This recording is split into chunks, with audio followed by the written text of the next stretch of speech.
Hello friends, TG film tech में आप लोगों का स्वागत है। आज मैं आपको बताने वाला हूँ नेटफ्लिक्स की राइज और फॉल की पूरी स्टोरी, जिसे मैंने 2 पार्ट्स में डिवाइड किया है। पहले पार्ट में मैं बायोग्राफी बताऊंगा और दूसरे पार्ट में बताऊंगा कि नेटफ्लिक्स अपने सब्सक्राइबर्स क्यों खो रहा है। तो चलिए वीडियो को स्टार्ट करते हैं। रीड हेस्टिंग का जन्म 8 अक्टूबर 1960 बॉस्टन मैसाचुसेट्स यूएस में हुआ था और मार्क रेंडोल्फ का जन्म 29 अप्रैल 1958 चपाकू न्यूयॉर्क यूएस में हुआ था।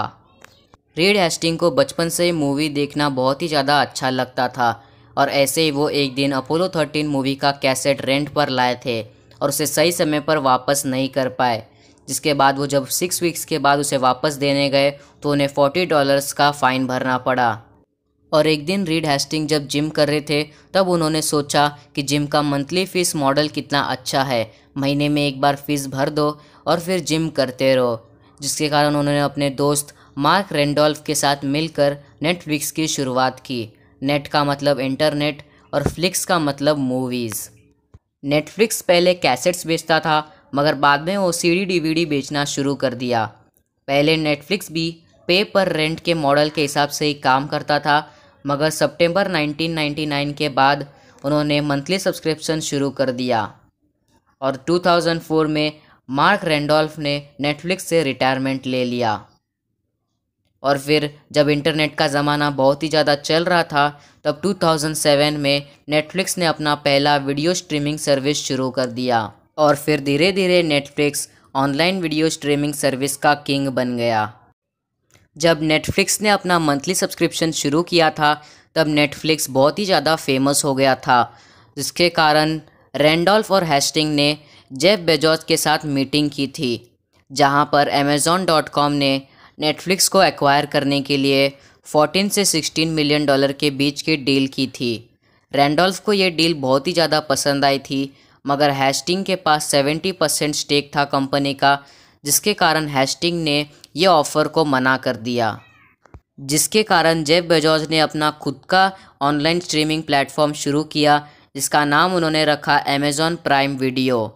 और उसके बाद HBO, डिज़नी प्लस, हॉटस्टार ऐसे बहुत सारे वीडियो स्ट्रीमिंग सर्विस आए, जिसके कारण नेटफ्लिक्स को बहुत ही ज़्यादा कंपटीशन होने लगा। लेकिन फिर 2022 में नेटफ्लिक्स यूके, रशिया और इंडिया में अपने सब्सक्राइबर्स खोने लगा। नेटफ्लिक्स अपने सब्सक्राइबर्स क्यों खोने लगा, ये हम लोग पार्ट 2 में जानेंगे। नेटफ्लिक्स से पहले ब्लॉकबस्टर नाम की एक बहुत बड़ी कंपनी थी जो कि कैसेट्स को लोगों को रेंट पर देती थी और जो उसे सही समय पर वापस नहीं करते थे वो लोग उस पर लेट फीस चार्ज करते थे। ब्लॉकबस्टर ने रीड हेस्टिंग पर भी $40 का लेट फीस चार्ज किया था, जिसके कारण रीड हेस्टिंग जो थे वो बहुत ही ज़्यादा गुस्सा हुए थे और फिर 1998 में उन्होंने अपने 30 एम्प्लॉयज़ के साथ मिलकर डीवीडी बेचना शुरू किया। उन्होंने ब्लॉकबस्टर को हराने के लिए अपने कंपनी से लेट फीस चार्ज को हटा दिया, जिससे ब्लॉकबस्टर को नुकसान होने लगा और आखिर में नेटफ्लिक्स ने ब्लॉकबस्टर को हरा दिया। मगर कुछ सालों बाद ब्लॉकबस्टर वापस आया और उसने भी अपने कंपनी से लेट फीस चार्ज को हटा दिया। दोस्तों, नेटफ्लिक्स से पहले ब्लॉकबस्टर बहुत बड़ी कंपनी थी और उसके पास बहुत सारा पैसा था, जिसके कारण ब्लॉकबस्टर ने बहुत सारे सीडी और डीवीडीज़ को ख़रीदा और नेटफ्लिक्स उतना नहीं खरीद पाया, जिसके कारण लोग वापस से ब्लॉकबस्टर के पास ही जाने लगे। लेकिन दोस्तों, ब्लॉकबस्टर का जो 40% रेवेन्यू था वो सब कुछ लेट फीस चार्ज के वजह से ही आता था और जब से ब्लॉकबस्टर ने अपना लेट फीस चार्ज को हटा दिया था तब से उसे अपने कंपनी से 40% का नुकसान होने लगा, जिसके कारण ब्लॉकबस्टर ने बैंक से लोन लेना शुरू किया और लोन लेते लेते लेते कुछ सालों में ही ब्लॉकबस्टर बैंक करप्ट हो गया और फिर नेटफ्लिक्स ने ऑनलाइन स्ट्रीमिंग प्लेटफॉर्म में कदम रखा और ऑनलाइन स्ट्रीमिंग प्लेटफॉर्म का किंग बन गया। ब्लॉकबस्टर और नेटफ्लिक्स का जो कंपटीशन हो रहा था वो 2007 के बीच में हो रहा था और ऐसा ही कंपटीशन नेटफ्लिक्स को फिर से होने लगा है 2022 में, क्योंकि अब इसके कॉम्पिटिटर हो गए हैं prime video, Disney plus, HBO, Hotstar ऐसे बहुत सारे बड़े बड़े नए ऑनलाइन स्ट्रीमिंग प्लेटफॉर्म आ चुके हैं। डिज़नी प्लस और HBO जब भी अपने मूवीज़ डालते हैं तो वो फ़ायदे में ही रहते हैं, क्योंकि वो लोग अपना फिल्में पहले ही थिएटर में दिखा लेते हैं और मुनाफा कमा लेते हैं और उसके बाद वो लोग अपने ऑनलाइन स्ट्रीमिंग प्लेटफॉर्म पर डालते हैं और वहाँ से भी कमाते हैं। लेकिन नेटफ्लिक्स ऐसा नहीं करता। नेटफ्लिक्स दूसरे मूवीज़ को ख़रीदता है और अपने प्लेटफॉर्म पर दिखाता है। अब मैं आपको ऐसे 3 रीज़न्स बताऊंगा जिसके कारण नेटफ्लिक्स वर्ल्ड वाइड अपने सब्सक्राइबर्स खो रहा है। और 4th रीज़न में मैं बताऊंगा कि वो इंडिया में अपने सब्सक्राइबर्स क्यों खो रहा है। फर्स्ट जो प्रॉब्लम है वो सिर्फ और सिर्फ नेटफ्लिक्स को ही नहीं है बल्कि हर एक ऑनलाइन स्ट्रीमिंग प्लेटफॉर्म के लिए है, और वो है पासवर्ड शेयरिंग, जिसके कारण उनको व्यूज़ तो आ जाते हैं मगर पासवर्ड शेयरिंग के कारण उन्हें प्रॉफिट नहीं हो पाता। सेकेंड रीज़न है Russia Ukraine war. Russia Ukraine war के कारण बहुत सारे कंट्रीज़ है उसमें इन्फ्लेशन बढ़ा है। इन्फ्लेशन मतलब महंगाई बढ़ना, और महंगाई बढ़ने के कारण लोग नेटफ्लिक्स का सब्सक्रिप्शन नहीं ले पाते हैं। और ऐसा ही कुछ यूके के साथ भी हो रहा है।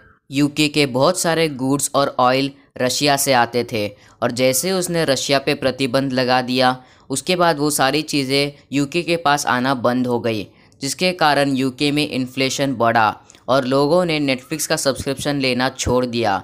और नेटफ्लिक्स ने कहा है कि ऐसे ही चलते रहा तो धीरे धीरे हम लोग यूके से 7,50,000 सब्सक्राइबर्स खो देंगे।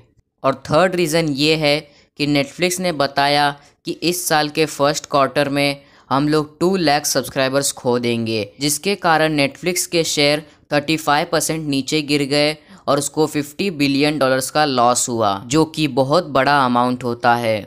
और 4th रीज़न जिसके कारण इंडिया में नेटफ्लिक्स अपने सब्सक्राइबर्स खो रहा है वो है जीडीपी पर कैपिटा।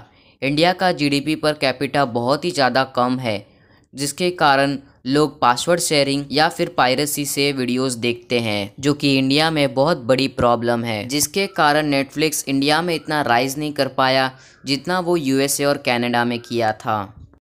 और इसी समय का फ़ायदा उठाया जेफ बेजोस ने, और अमेज़ॉन प्राइम पर उन्होंने 41 मूवीज़ का अनाउंसमेंट कर दिया। और फ्रेंड्स, मुझे लगता है कि अमेज़ॉन प्राइम के साथ अगर नेटफ्लिक्स को कॉम्पिटिट करना है तो उसे अपने सारे के सारे प्रॉब्लम का सॉल्यूशन निकालना होगा। अगर नेटफ्लिक्स ने इन सारी चीज़ों का सॉल्यूशन नहीं निकाल पाया तो शायद से नेटफ्लिक्स का अंत होगा। आज के लिए बस इतना है। वीडियो अच्छी लगी तो वीडियो को लाइक कीजिए, शेयर कीजिए, और अगर आप मेरे चैनल पर नए हैं तो मेरे चैनल को सब्सक्राइब कीजिए। मिलता हूँ अगले अमेजिंग वीडियो के साथ, तब तक के लिए बाय बाय।